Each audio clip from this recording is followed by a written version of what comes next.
שלום, האם אתם שומעים אותנו? שנה טובה לכם, שנה טובה ותודה על העבודה שאתם עושים על המעונות.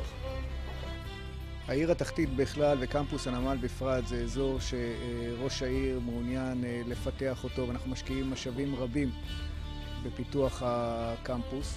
חשוב לנו מאוד שציבור התושבים ירגיש בטוח, ציבור הסטודנטים שמאכלס את קמפוס הנמל ירגיש בטוח, וכחלק מהתפיסה השקענו מערכת טכנולוגית להגברת תחושת הביטחון של התושבים. מעבר לתחושה, איך זה עובד? זאת אומרת, הבנו שיש לחצנים, שיש מצלמות, קצת על הפרקטיקה. המערכת פרוסה בקמפוס הנמל ולמעשה מכסה את כל שטח הקמפוס. המערכת נקלטת, המצלמות נקלטות בחמ"ל המבצעים שנמצא בעירייה, כך שכל פעולה שמתבצעת בשטח החמליסטיות רואות, וניתן להזניק את סיירת הביטחון לטיפול מיידי באירוע. כמו כן, יש בשטח מערכת כריזה שניתן לכרוז מחמ"ל המבצעים לשטח. בשטח גם פיזרנו לחצני מצוקה שבהם יכולים להיעזר אזרחים אשר נקלעים לצרה, ובאמצעות לחיצה על הלחצן ליצור קשר ישיר עם חמ"ל המבצעים. איך אתה יכול לסכם עד עכשיו את פעילות הסיירת, ואולי מה אתה צופה לסיירת הזאת לעתיד הקרוב או והרחוק?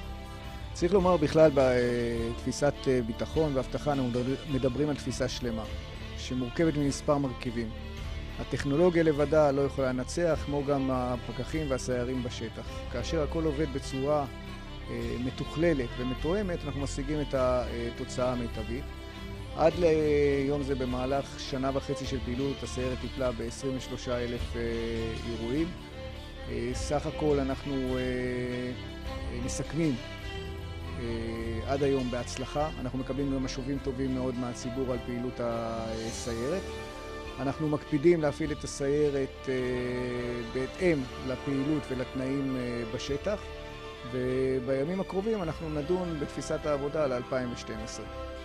ממתי בעצם אנחנו התושבים יכולים כבר להתחיל להשתמש בלחצנים ובעצם המצלמות? מתי כל המערך כבר פועל. המערך הוא מבצעי.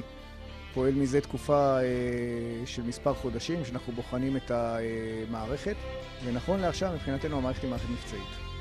מערכת מהסוג הזה, כמערכת באמת מהמובילה בארץ בתחומה, מותקנת בקמפוס הנמל.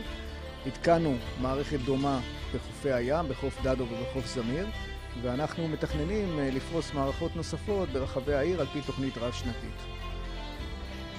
אפשר לומר שחיפה היא עיר בטוחה? אפשר לומר שעיריית חיפה מובילה, אפשר להגיד אפילו ברמה ארצית, בתחום ההתארגנות להגברת תחושת הביטחון של תושבי העיר, וחיפה היא לדעתי נעשית בטוחה יותר ויותר ככל שהפעילות שלנו ופעילות המשטרתית בסיוע גורמים נוספים כעיר ללא אלימות מתרחבת.